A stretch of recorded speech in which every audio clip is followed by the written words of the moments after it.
নমস্কার। চামেলির গল্পের তরী চ্যানেলে সবাইকে স্বাগত জানাই। আজকে আমি আশাপূর্ণা দেবীর লেখা বহুরূপী গল্পটি পাঠ করে শোনাবো আপনাদের। আশা করছি গল্পটা আপনাদের ভালো লাগবে। শুরু করছি আজকের গল্প বহুরূপী। 8 ভাই বোনের মধ্যে নিখিল সকলের ছোট, মায়ের কোলের ছেলে। শুধু ছোট বলেই নয়, দাদা আর দিদিদের থেকে বেশ কিছু জুনিয়র। কিন্তু কোলের ছেলে বিশেষণটার সঙ্গে যে একটা আদুরে ভাব জড়িত থাকে, নিখিলের ভাগ্যে তার একান্তই অভাব। কারণটা এই, সপ্তম সংখ্যাটিও প্রায় লায়েক হয়ে ওঠার পর হাঁপ ছেড়ে নিঃশ্বাস নিয়ে আর গৃহিণীত্বের কোঠায় প্রমোশন পেয়ে আবার অষ্টমের আবির্ভাব আদৌ প্রীতিকর হয়নি নিখিলের মা বিরজার কাছে। যেন বিবাহিতা মেয়েদের আর বিবাহযোগ্য ছেলেদের সামনে মুখ তুলতে না পারার মতো অপরাধের একটা সাক্ষ্য নিখিল।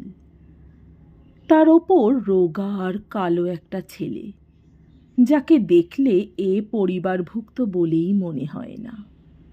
পরিবারের মধ্যে প্রথম কালো চামড়ার আমদানি করেছে নিখিল। নিজে বিরজা এ বয়সেও এতগুলি ছেলেমেয়ের মা হয়েও টুকটুকে, থুপথুপে, বাজার চলতি বিশেষণে লক্ষ্মী ঠাকুরুনটি। নিখিল বাদে বাকি ভাই বোনগুলি যেন কাঁচের পুতুলের ঝাড়। ছোট ছোট চোখ, খাঁদা খাঁদা নাক, ঝিকঝিকে দাঁত আর ফুটফুটে রঙওয়ালা গোলগাল ছেলে মেয়েগুলিকে দেখলেই লোকের পুতুলের নামটাই মনে হতো চট করে। ওর বড়দির নামটাই তাই রাখা হয়েছে পুতুল। তাল মিলিয়ে মেজদি আর ছোড়দি হচ্ছেন ডলি আর লিলি। সত্যি বলতে কি, এত বড় হয়েও তাদের চেহারার পৌত্তলিকতা ঘোচেনি। প্রতুল, অতুল, অজয় আর অখিল সবই ওই এক ছাঁচের। এদের ভাই বোনদের সকলেরই গালে টোল খাওয়া আহ্লাদে হাসিটা সমাজে প্রায় বিখ্যাত। গালে টোল প্রত্যেকেরই পড়ে, কেবল নিখিল বাদে। ও আলাদা, একেবারে আলাদা। সকলের থেকে বিপরীত ওর আড়া ছিপছিপে লম্বা চোখ, নাক আর ধারালো চোয়ালের সঙ্গে সামঞ্জস্য রাখা চওড়া কপাল। সামনের দাঁত দুটো হয়তো বা একটু উঁচুই, যার জন্যে ওকে দেখলেই কেমন যেন উদ্ধত মনে হয়। ওর বাহুল্য শ্বাস বর্জিত গালে হাসলে টোল খাওয়ার কথা কেউ কল্পনাও করতে পারে না। তবু শুধু আকৃতির বিরুদ্ধতা এতদিনে এই 22 বছরের আভাসে অবশ্যই ভুলে যেত সবাই, যদি নিখিলের প্রকৃতিটাও না হতো সকলের থেকে বিপরীত। বিরুদ্ধ চেহারা বরং সহ্য হয় না বিরুদ্ধ আচরণ। অথচ 22 বছর ধরে সহ্য করতেও হচ্ছে এদেরকে, বিরজা দম্পতি আর তাদের সব ভালো ভালো ছেলে মেয়েদের। ওরা যখন ভেতরে ঘুণ ধরা বনেদিয়ানার ওপর জৌলুসহীন জড়োয়া আর রিপু করা শালের পালিশ লাগিয়ে সমাজে চড়ে বেড়াতে চান, নিখিল তখন পুরনো স্যান্ডেল আর ঘাড় ছেঁড়া টুইল শার্ট পরে ওদের মুখ পোড়ায়। ওরা যখন হঠাৎ অতিথি অভ্যাগত এসে পড়লে ভালো ভালো নতুন গালচেগুলো তাড়াতাড়িতে খুঁজে না পেয়ে হাতের কাছে পড়ে থাকা ক্ষয়ে শেষ হয়ে যাওয়া দড়ি বার করা গালচেখানাই পেতে দেন তাড়াতাড়ি, নিখিল তখন জাকিয়ে বসে মহোৎসবে বাজার দরের গল্প ফেঁদে আক্ষেপ করে তাদের কাছে সামান্য একজোড়া মাদুরের জন্যে কত অসুবিধে ভোগ হচ্ছে। 6 মাস ধরে কিনে উঠতে পারা যাচ্ছে না জিনিসটা, মূল্যের দাহিকা শক্তির দাপটে। দাদারা যে ওর উঁচু ঔদ্ধত্যের ওপর ঘুষি বসিয়ে দেবার স্পৃহাকে সামাল করতে পারে, সে তারা নিতান্তই টোল খাওয়া গালওয়ালা বলে। প্রতি পদে এই রকম করবে নিখিল। ওর চৈতন্যোদয় করতে আজ পর্যন্ত যত ধিক্কার, লাঞ্ছনা আর সদুপদেশ বর্ষিত হয়েছে, একত্রে জড়ো করলে কত যে ওজন হতো কে জানে। বোধ করি এগুলি উপযুক্ত পাত্রে বর্ষিত হলে 2-1 ডজন বাল্মীকি, বিল্বমঙ্গল আর জগাই মাধাই তৈরি হতে পারত।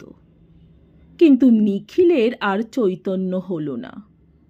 নিশ্চিন্ত চিত্তে ঘুরে বেড়ায়, যা খুশি তাই করে, যার তার সঙ্গে মেশে, এবং অম্লান বদনে দুবেলা খাবার আসনে এসে বসে।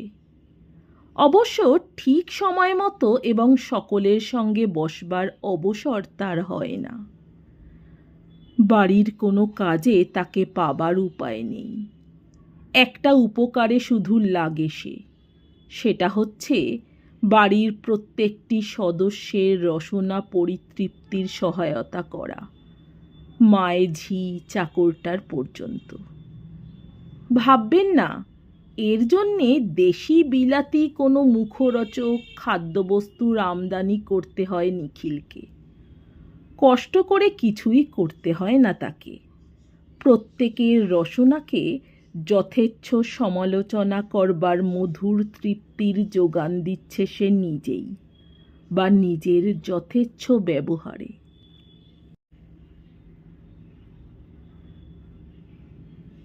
যাই হোক, এতদিন পর্যন্ত চলছিল তবু। কিন্তু এবারে যেন নিখিল পরিবারের সকলের মাথায় বাজ ফেলেছে। সেবারে যখন সামান্য কয়েকটা টাকার জন্যে হালতি বালতি ঘরের ছেলেদের মতো 2টো টিউশনি ধরেছিল নিখিল, তখনও সবাই প্রায় বজ্রাহত গোছি হয়েছিল বটে। কিন্তু এখনকার ব্যাপারের সঙ্গে তুলনাই হয় না তার। এর পক্ষে সে কিছুই নয়। ইদানিং যে তার ওপর একটা দূরছাই করুক যাখুশি গোছ ভাব এসে গিয়েছিল, সেটা নিঃশেষ হয়ে গেল। কিছুতেই না, কখনোই না গোছের একটা মনোভাব নিয়ে সবাই একবার করে যুদ্ধে নামছে। নিখিলের মেজ ভগ্নিপতি কোথা থেকে যেন সন্ধান সুলুক করে জেনে নিয়ে দুঃসংবাদটা চাউর করলেন শ্বশুরবাড়ি এসে। কি একটা সিনেমা কোম্পানিতে নাকি চাকরি নিয়েছে নিখিল। অর্থাৎ এ বংশের মুখ শুধু পুড়িয়েই ক্ষান্ত হয়নি, পোড়া মুখের ওপর আবার চুনকালি লেগেছে। এর পরেও কি আর রিপু করা শালের পালিশে আভিজাত্য অটুট রাখা যাবে? ছেলের সিনেমায় চাকরি, এ আবার কল্পনা করা যায় নাকি? বড় দাদা প্রতুলি এসেছিলেন প্রথম হাল ধরতে। কোনো ভূমিকা না করেই তিনি সোজাসুজি বললেন, তোমার মতলবটা খুলে বলবে আমাদের? বড়বাবুর সামনে খুদে কেরানির মতো চেয়ার ছেড়ে তটস্থ হয়ে দাঁড়ালো নিখিল। হাত দুটোই যা জোর করতে বাকি। বড় দাদাদের দেখলে এই গরুর পক্ষীর ভঙ্গিটা করবেই ও। তাঁরা এটাকে সম্মান না ভেবে অসম্মান ভাবলেও। কি বলছেন বড়দা? বলছি না কিছুই, শুধু তোমার মতলবটা জানতে চাইছি। আমার মতলব? কই, বিশেষ কিছু তো দেখতে পাচ্ছি নে বড়দা। তুমি নাকি সিনেমায় ঢোকা মনস্থ করেছ? মনস্থ? না তো, এখন আর মনস্থ করছি কই। প্রতুল থতমত খেয়ে বলে, তবে যে রাসবেহারি বললে তুমি নাকি কোন সিনেমা কোম্পানিতে? ও, সেই কথা বলছেন। সে তো কন্ট্রাক্ট হয়ে গেছে অনেক দিন। নতুন করে আর কিছু মনস্থ করছি না, তাই বলছি। না, রাসবিহারী বাবু ভুল বলেননি কিছু। গম্ভীর ভারী গলায় দাদা বললেন, তুমি কি ভাবো? যত ইচ্ছে যা খুশি করবার অধিকার আছে তোমার। কি যে বলেন বড়দা? সামান্য একটু হেসে ওঠে নিখিল, গালে টোল খাইয়ে নয়, উঁচু দাঁতের ঔজ্জ্বল্যে। বলল, অধিকারের গণ্ডিটা কি বিশ্রী ছোট আমাদের, ভাবলে তো মাথাই ঘুরে যায়। সামান্য দিয়েই ধরুন, ওই সামনের ওই লাল বাড়ির দরজা সর্বদা খোলা, এর চৌকাঠে মাথা গলাবার অধিকার আমার আছে কোনোদিনই ভাবতে পারি এমন কথা? ভাবলেই পারো, বলে গটগট করে বেরিয়ে যান প্রতুল। আর কথা বলবার প্রবৃত্তি তাঁর নেই। তারপর এলেন বাবা, বললেন, নানা রকমে বংশের মুখ হাসিয়েও আশা মেটেনি তোমার? বংশের মুখ হাসাতে পারবো এ আশা কোনোদিন করিনি বাবা। নিজে না হেসেই বলতে থাকে নিখিল, তার জন্যে তো দাদারাই রয়েছেন। বংশের যদি সত্যই মুখ চোখ কিছু থেকে থাকে, তাহলে আমার দুর্ব্যবহারে বরং কাঁদাই স্বাভাবিক তার। কথার জাহাজ একটি। তোমার মতো ছেলেরা বায়োস্কোপ থিয়েটার করবে না তো করবে কারা? কুলাঙ্গার হতভাগা। তবে আমার এই সাফ কথা, দুর্মতি যদি না ছাড়ো, এ বাড়িতে আর জায়গা হবে না তোমার। নিখিল হাসল। এ বাড়িতে বেশি দিন কারি বা জায়গা হবে বাবা? দয়াল হরিবাবুর দয়ায় যে কটা দিন থাকতে পারা যায়। গিরীন্দ্রমোহন রাগে অন্ধকার দেখেন চারিদিক। চুপি চুপি দয়াল হরি মুক্তারের কাছে বাড়িটা বন্ধক দেওয়ার কথা কাকপক্ষিতে টের পায়নি, আর ও কিনা সেই খবর জোগাড় করে আনলো। ছেলে তো নয়, চিরশত্রু। গিরীন্দ্রমোহনের অন্ধকার দেখার ফাঁকে চোখ তুলে একবার বাড়িখানার আপাদমস্তক দেখে নেয় নিখিল। বাড়িখানা প্রকাণ্ড, সন্দেহ নেই। জমি আছে বিস্তর, কিন্তু জীর্ণদশার শেষ প্রান্তে এসে পৌঁছেছে। ঠাকুরদার আমলের পর থেকে মিস্ত্রির হাত পড়েনি। প্রাচীন দেহে অতীত মর্যাদার কিছুটা জীর্ণ সাক্ষ্য নিয়ে মৌন মুখে দাঁড়িয়ে আছে। এত অবহেলার প্রতিশোধ নিতে হুড়মুড় করে ভেঙে পড়ে না যে একদিন, তাই আশ্চর্য। কিন্তু ভেঙে পড়াই উচিত ছিল। নিখিল ভাবে, তাতে হয়তো ভালো হতো এদের। ওর নোনা ধরা ইটের খাঁজে খাঁজে জড়িয়ে আছে যে নোনা ধরা আভিজাত্য, তাকে জিইয়ে রাখবার চেষ্টা শুধু মূর্খতা নয়, অপরাধ।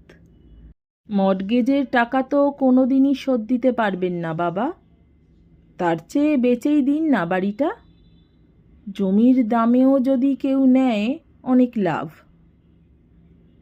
গিরীন্দ্রমোহন রাগে কাঁপতে থাকেন, সত্যিকারের কাঁপা। কাঁপে হাত, পা, ঘাড়। এই ছেলেটাকে কিছুতেই বরদাস্ত করতে পারেন না। অজয় যখন মদ খেয়ে অচৈতন্য অবস্থায় ইয়ার বন্ধুদের দ্বারা বাহিত হয়ে বাড়িতে এসে পড়ে, তখনও এমন হাত পা কাঁপে না গিরীন্দ্রমোহনের। কাঁপে না লিলির শ্বশুরবাড়ির ড্রাইভারের সঙ্গে লিলির নামোল্লেখ শুনেও। বাকশক্তি ফিরে পেলে বলেন, টাকা শোধ করতে পারবো না, কেমন? বুড়ো বাপের মুখের ওপর এই ধিক্কার দেওয়াই তো উপযুক্ত ছেলের কর্তব্য। লজ্জা করে না? এক পয়সা ঘরে আনার মুরদ নেই। আনবার চেষ্টাই তো করছি, অথচ তাতেই আপনাদের রাগ। চেষ্টা? চেষ্টা? থিয়েটার করে, ভাঁড়ামি করে, মুখে রং মেখে পয়সা আনা ভদ্রলোকের ছেলের উপযুক্ত পেশা বটে। তুমি কি ভেবে রেখেছ তোমার ওই পয়সা পা দিয়ে ছোঁবো আমরা? কিন্তু মেজদার টাকা তো মাথায় করে নেন আপনারা। কেন? কেন? অতুলের কি দোষ হয়েছে শুনি? ওসব কে না করে? করে, তবু রেশ খেলাকে নিন্দেই করে লোকে। করুক করুক, পরিবারের মুখ পোড়ানো নয় সেটা, বংশের গায়ে ধুলো দেওয়া নয়। হতভাগা কুলাঙ্গার!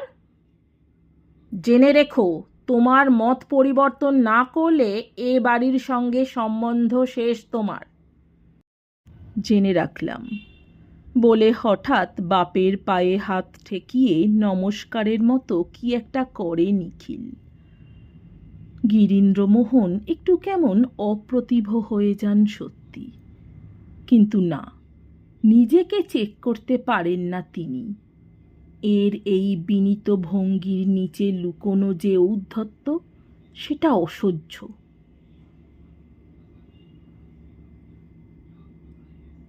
এলো আরও 3 দাদা।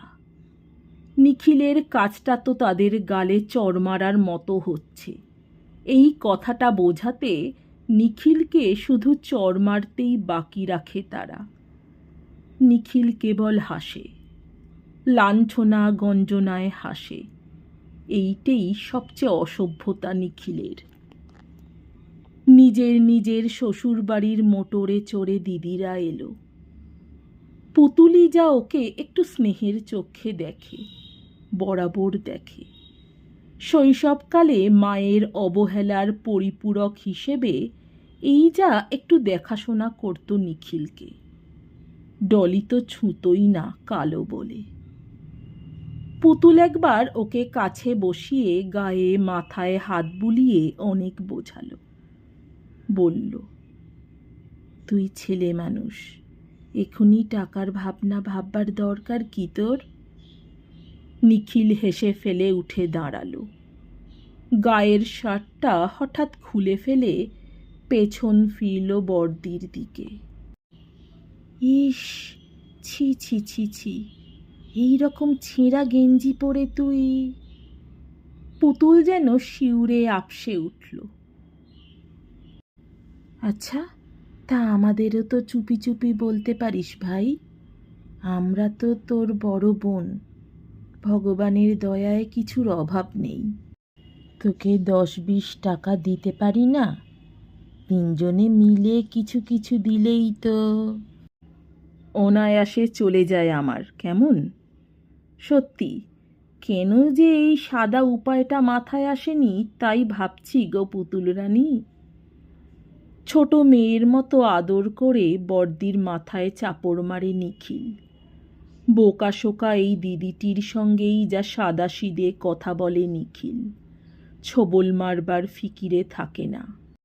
ঠাট্টা করছিস? চিরদিনের কথা কি আর বলছি? যতদিন না কিছু সুরাহা হয়, তুই এরকম হাড়ির হালে কাটাবি আর আমরা সোনা দানা পরব? কেমন লাগে আমাদের? চোখ ছলছল করে আসে পুতুলের। বর্দার গায়ে তো দিব্যি সিল্কের পাঞ্জাবি, জরিপার ধুতি দেখতে পাই। পড়তে জানাও একটা আর্ট বর্দি। বউগিন্নিরা তো ঢাকাই শান্তিপুরি ছাড়া পড়েন না শুনি। বোধহয় বাপের বাড়ির। হ্যাঁ, 12 মাস বাপের বাড়ির কাপড়ে চলে। এই যে আমরা বছরে মোটে 1খানা কাপড় পূজায় পাই, তাও শ্বশুর বাড়ির লোকের সামনে খুলে পড়তে লজ্জা করে এমন শাড়ি। এই তো ভুল করলে বর্দি, ওদের বাপের বাড়ির সঙ্গে তুলনা তোমাদের। কিসে আর কিসে? তুলনা করব না? ও কেন শুনি? এ বাড়ির যা নাম ডাক ছিল তার সিকিও আছে ওদের। এখনই না হয় অবস্থা পড়ে গেছে। অবিরত উল্টোপাল্টা কথা অম্লান বদনে বলে যেতে পারে পুতুল, নিজের কাছে অসঙ্গতিটা ধরা পড়ে না। পুতুল যেমনই বোকা তেমনই চালাক ডলি। ও এসে যা বললে সেসব একেবারে কাটা কাটা ছাঁকা ছাঁকা। নিখিলের এ হেন কুৎসিত কাজে শ্বশুরবাড়িতে ওদের মুখ দেখানো যে ভার হবে সেই কথাটাই বললে শুধু অসংখ্যবার। তোমাদের মুখ দেখানোর দায়িত্বটা যে আমার ওপর ছিল সেটা তো আগে জানতাম না মেজদি। নিখিল হাসতে থাকে। তাহলে কন্ট্রাক্ট করবার আগে একবার নয় পরামর্শ করতে যেতাম। সেজদার এক সেট পোশাক ধার করে নিয়ে, কেন তোর কি ভদ্র রকম একটা জামা জুতোও নেই? ঝংকার দিয়ে ওঠে ডলি। সবই বাড়াবাড়ি। এদিকে তো দাদা মেজদার মেয়েদের স্নো পাউডারের খরচা দেখি মাসে 30 টাকা। আহা বেচারারা, নিখিল উদাস সুরে বলে। কত উঞ্চবৃত্তি করেই যে ওই টাকাটা সংগ্রহ করতে হয় মেয়েগুলোকে, আরও ওদের জন্যেই। থেমে যায়। লিলি এসেছে। লিলির কথাবার্তা যেন সুর বাঁধা তারের যন্ত্র। কথা কইতে ভাবতে হয় না, ঠোকর খেতে হয় না ওকে। তুই কি মনে করিস বিশ্রী একটা কিছু করাই খুব বাহাদুরি? কেন যে তুই এ বাড়িতে জন্মেছিলি তাই ভাবি অবাক হয়ে। একবার ভাবিস না তোর এই রকম নীচ কাজে বাবা কি রকম আঘাত পাবেন। বাবার যেরকম হাই ব্লাড প্রেশার জানিস, আকস্মিক একটা আঘাতে হার্ট ফেল করাও বিচিত্র নয়। নিখিল এবার গম্ভীর হয়ে বলে, বনেদি হাড়ের মধ্যে সুরক্ষিত হার্ট অত পলকা হয় না ছোটদি। তোমার আমার নিচতা দেখে ফেল করবার মতো পলকা হার্ট হলে অনেক আগেই ফেল করতেন।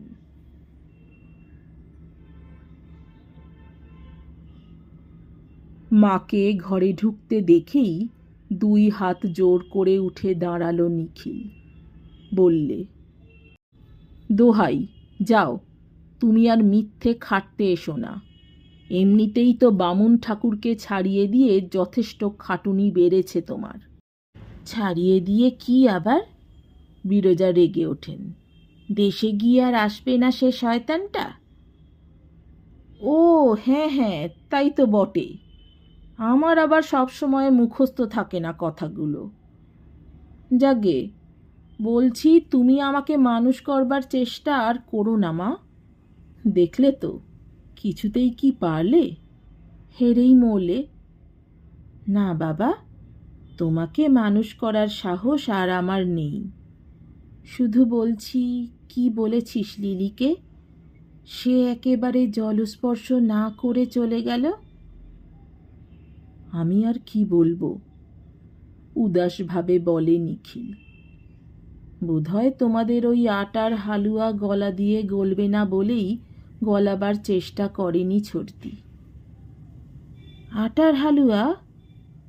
মেয়ে জামাই এলে তাই দিই বুঝি আমি? দাও না, তবুও ভালো। শুনে স্বস্তি পাচ্ছি যে এনামেলটা এখনো জায়গায় জায়গায় আটকে আছে, আগা গোড়া চটা উঠে যায়নি। কিন্তু তোমার আদরের ছোট মেয়েকে আমি কিছুই বলিনি মা। কেউ যদি কিছু বলে থাকে সে বোধ করি ওর আত্মজ্ঞান। তোমার কথার মার প্যাঁচ আমি বুঝি না বাছা। মনে রেখো, তোমার দিদিও। শুধু ওইটুকুই মনে রাখলে চলবে মা? ওর বরের ব্যাংকের খাতাটা মনে রাখতে হবে না? কলকাতায় কখানা বাড়ি আছে ওদের, কটা গাড়ি আছে, এসব অমনি ভুলে গেলেই হলো। রাগ করে উঠে যান বিরজা।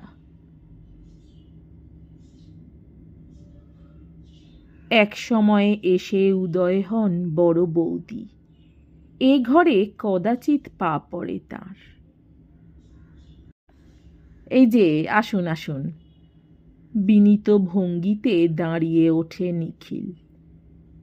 ঢং করো না ছোট ঠাকুরপো, আমি তোমার চাইতে 10 বছরের বড়, তা জানো?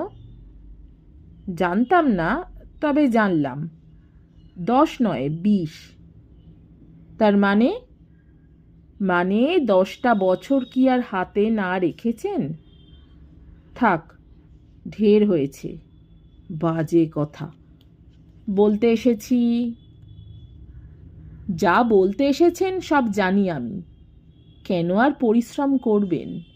আমি যেন উচ্ছন্ন না যাই, এই উচ্চ বংশের চাঁদ মুখে যেন কালি না মাখাই, পিত্রালয়ে আপনাদের মুখ দেখাবার পথ বন্ধ না করি, ইত্যাদি ইত্যাদি।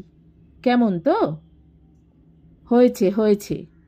রানু রেখার বিয়ের কথাটা একবার ভেবেছ? কাকা বায়োস্কোপ করে শুনলে ভালো ঘরে বিয়ে হবে ওদের। সেটা না করলেই কি হবে আপনার আশা হয়? হবে না? কেন হবে না তাই শুনি। ওরা কি এতই খারাপ দেখতে? সর্বনাশ! তা বলছি না, দোহাই আপনার। শুধু বলছি ভালো ঘরের দক্ষিণাও তো ভালো। বাবার না হয় গর্বটর্ব কিছুও ছিল, মেয়ে তিনটিকে ভালো ঘরে দিতে শান্ত হয়েছেন, কিন্তু বড়দার। ওই তো, এই জন্যেই তো সর্বাঙ্গ জ্বলে যায় আমার। নিজের মেয়েগুলিকে লাট বেলাটের ঘরে প্রতিষ্ঠা করতে আমাদের দফা শেষ করেছেন তোমার বাবা। আমিও সব জানি না, ভিটে বিক্রি করিয়েও রানু রেখার ভালো বিয়ে দেব আমি। তাহলে এরপর অমল কমলের বউদের রাত দিন সর্বাঙ্গ জ্বলবে। বয়ে গেল। কিন্তু তুমি ছোট ঠাকুরপো, মেয়েদের বিয়ের আগে আর বেলেল্লাপনা করো না কিছু। এমনও হতে পারে তাতেই সুবিধে হয়ে যাবে ওদের বিয়ের। অর্থকৌলিন্য বলে একটা কথা আছে তো। কি? তুমি ভেবেছ তোমার ওই টাকা পা দিয়ে ছোবেন তোমার দাদা? চেনো না মানুষটিকে? টাকার গায়েও দাগ পড়ে না কি বৌদি? ঘেন্না ধরিও না ছোট ঠাকুরপো। মেজ বউ সরাসরি কিছু না বলে শুনিয়ে শুনিয়ে বললে, টাকার জন্যে যদি সবই করা যায় দিদি, তো বলুন না ছোট ঠাকুরপোকে, আমরাও স্টেজে গিয়ে দাঁড়াই, তবে সংসারে কিছু টাকা আসুক। ওই তো মুশকিল, সেটি হবার জো নেই। অথচ এত চমৎকার স্টেজ ফ্রি আপনারা, আর এমন সুন্দর অভিনয় কুশলী। দেখছেন তো দিদি, ওই জন্যই তো কথা কইতে যাই না আমি। গুরু লঘু জ্ঞান এ বাড়িতে কারুর নেই। আমাদের ওখানে মাটি করেছে। বৌদি, আমার চাটা হয়ে থাকে তো দিয়ে দিন চট করে। ওখানের দৃষ্টান্ত আরম্ভ হয়ে গেলে আবার উঠতে পারা যাবে না।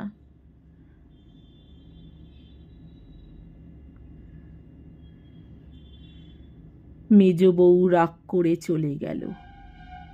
শুধু ভাইঝিরা, তারাই যা হঠাৎ চির অবজ্ঞাত ছোটকাকে অলৌকিকত্বের কোঠায় উঠতে দেখে অভিভূত হয়ে পড়েছে। সত্যিকার নিজেদের একটা মানুষের ছবি পর্দায় উঠবে, এটা অলৌকিক ছাড়া আর কি। সিনেমা দেখার অভাবটা যে ঘুচল এবার থেকে সেটা সুনিশ্চিত। একটু তোয়াজ করতে পারলে বেশি কিছু আদায় করাই কি যাবে না ছোটকার কাছে? শাড়ি, ব্লাউজ, প্রসাধন দ্রব্য। পুরনো শাড়ি কেটে নতুন ফ্যাশনের ব্লাউজ সেলাই করে আর মুচিকে বাড়ির মধ্যে ঢুকিয়ে ছেঁড়া জুতো লুকিয়ে সেলাই করিয়ে তো চলে না। দুর্বহ জীবন টাকা হাতে থাকলে দেবেই, এ আস্থা আছে নিখিলের ওপর। ওর টিউশনির সামান্য টাকা থেকেই তো তবু দিচ্ছে 5 টাকা। চুপি চুপি ছোটকার কাছে এসে পড়ল ওরা। ছোটকা, পাস দেবে তো সিনেমার? এবার কিন্তু পুজোর সময় টিস্যু সিল্কের শাড়ি নেব। টিস্যু সিল্কের পরে যে কত আরও ফ্যাশন এলো গেল জানেই না। রেস্টুরেন্টে একদিন খাইয়ে দাও না ছোটকা। আচ্ছা আচ্ছা, সব হবে। 3টে মেয়ের মাথা একসঙ্গে ঠেকিয়ে ঠুকে দিয়ে হেসে ওঠে নিখিল।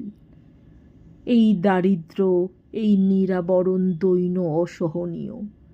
তাই এর বিরুদ্ধেই যুদ্ধ ঘোষণা নিখিলের। রসাতলে যাক আভিজাত্য, টাকা চাই, অনেক টাকা। কেরানিগিরির টাকা নয়, স্কুল মাস্টারির টাকা নয়, অনেক বেশি টাকা। ভদ্র অভদ্র যে কোনো উপায়েই হোক আনতেই হবে চঞ্চলা লক্ষ্মীকে পকেটে পুরে। কোথা দিয়ে যে কি হয়, চঞ্চলা লক্ষ্মী কোন পথ দিয়ে যে ঢুকে পড়ে আটকা পড়ে যান কে জানে। কিছুদিন পর থেকেই চেনাশোনা বন্ধু বান্ধব অবাক হয়ে যায়। হরদম গাড়ি চড়ে ঘুরে বেড়াতে দেখে নিখিলকে। অতি বিখ্যাত একটি হোটেলে ওর বর্তমানের ঠিকানা। নিখিলও যে বিলাসিতা করতে জানে তাতে আজ সন্দেহ থাকে না এখন। গিরীন্দ্রমোহনের হুকুম অবশ্যই ও গোড়ায় মানেনি, বাড়িতেই ছিল। হুকুম মানল সেই দিন যেদিন প্রতুল ওর মুখের ওপর ছুঁড়ে মারল মেয়েদের জন্যে কেনা টিস্যু সিল্কের শাড়িগুলো। নতুন ওই শাড়িগুলো পরে ছোটকার ছবির প্রথম রজনীতে যাবার কথা ছিল ওদের। শাড়িগুলো ছুঁড়ে ফেলে দিয়ে যাবার সময় প্রতুল বেশি কথা না বলে শুধু ধিক্কার দিয়ে গিয়েছিল। এত বেহায়া মানুষ হয়, আশ্চর্য। সেদিন থেকে বাড়ি ছেড়ে এই হোটেলে বসবাস নিখিলের। লক্ষ্মী তো ধরা দিচ্ছে, কিন্তু কি করবে নিখিল লক্ষ্মীকে নিয়ে? কত খরচা করবে একা একা? কি হবে টাকায়? যদি রেখা, রানু, শিপ্রারা এখনো পুরনো শাড়ি কোটা ব্লাউজ পরে? কি হবে যদি অমল কমল স্কুলে টিফিন নিয়ে যেতে পায় না বলে অসুখের দোহাই পেরে মান বজায় রাখে সহপাঠীদের কাছে? রাস্তায় ছড়িয়ে ফেলে দিলেই বা ক্ষতি কিসে টাকা? যে টাকায় বিরজার সংসারের নিরুদ্দিষ্ট বামুন চাকরকে ফিরিয়ে আনা যাবে না। আনা যাবে না একটা ভালো ডাক্তার শয্যাশায়ী গিরীন্দ্রমোহনের জন্যে। সে টাকা নিয়ে কি করবে নিখিল? যদি টাকার অভাবে বিয়ে বন্ধ থাকে রানুর, অথচ তার থেকে খরচ করা যায় না এক পয়সা। বাড়ি যাবার ইচ্ছেটা কি খুব প্রবল নিখিলের? কই, তেমন বুঝতে পারে না সে। শুধু গাড়িটা নিয়ে বেরোলেই কেমন ইচ্ছে হয় ওই পথটা চক্কর দিয়ে আসতে। কি সাংঘাতিক রকমের খুশি হতো রানু, রেখা, শিপ্রারা। কি হইচই করত খোকন, বুলু আর টুলু নিজেদের, সত্যিকার নিজেদের একখানা গাড়ি পেলে। শুধু নিজের জন্যে কোনো দরকার হয় নাকি? 2 আনা পয়সা ফেললেই তো চলে যাওয়া যায় কলকাতায় এ প্রান্ত থেকে ও প্রান্তে। ঘাড় ছেঁড়া টুইল শার্ট আর কাঁটি ওঠা স্যান্ডেলই তো চলছিল দিব্যি। টিফিনের সময় অমল কমলের স্কুলের ধারে যেতে পারলে মাঝে মাঝে খবর পাওয়া যায় বাড়ির। গিরীন্দ্রমোহন যে আর উঠতে পারেন না বিছানা থেকে। বিরজার চোখে ছানি পড়েছে। অজয় বউ ছেলে নিয়ে শ্বশুর বাড়িতে বাস করছে কিছুকাল থেকে। আর অখিলের বউ শোবার ঘরের বারান্দায় তোলা উনুন পেতে আলাদা রান্না করে নিজেরা কয়জন খায়, এসবই তাদের মুখে শোনা। অমল চোখ পাকিয়ে শাসালেও বলে ফেলে কমল।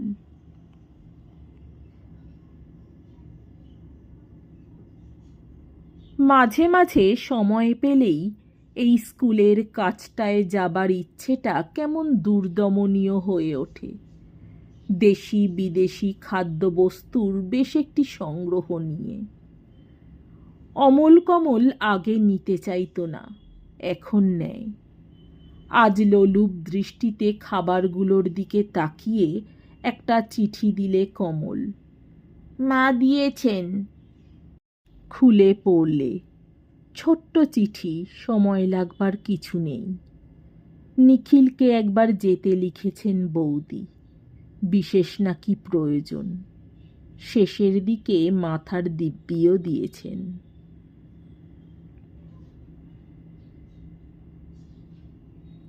অনেক ভেবে গিয়ে হাজির হলো পরদিনই। দোরের কাছ থেকেই বড় বউ ছুটে এসে ওর হাত ধরল। কি ভাই, বড় মানুষ হলে কি এমনি করেই মায়া কাটাতে হয়? কেউ মরে গেলেও একদিন খোঁজ নিতে ইচ্ছে হয় না? অবাক ছাড়া আর কি হবে নিখিল? কিন্তু কি যেন বলবেন? বলবো আর কি, কত কথাই তো বলার আছে। লোক মুখে শুনি দিনরাত গাড়ি চড়ে বেড়াও, দামি স্যুট ছাড়া পড়ো না, 500-700 টাকা হোটেলে খরচা করো, ওই কানেই শুনি। এবারে একটু হাসল নিখিল, হয়তো কঠিনই একটু।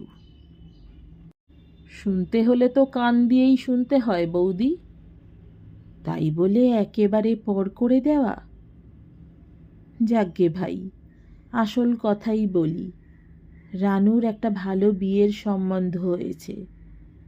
হয়েছে? ভালোই। আমার নামটা শুনে ফেলেনি তো তারা? তাহলেই হয়তো ভেঙে যাবে। বকো না, বরং সে ছেলে নাকি তোমার ভীষণ। কিন্তু আসল কথা হচ্ছে পাত্রপক্ষের বড্ড খাইন। 6-7 হাজারের কমে কিছুতেই হবে না। নিখিল একটা বোকার মতো প্রশ্ন করে বলল, তাহলে আর কি করে হবে?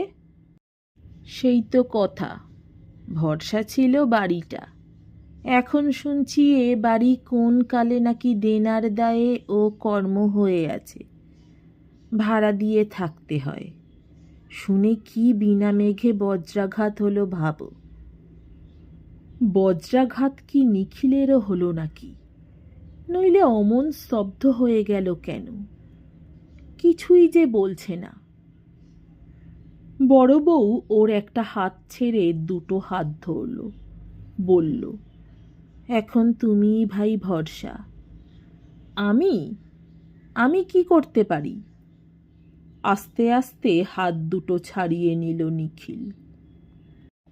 ইচ্ছে করলে সবই পারো ভাই।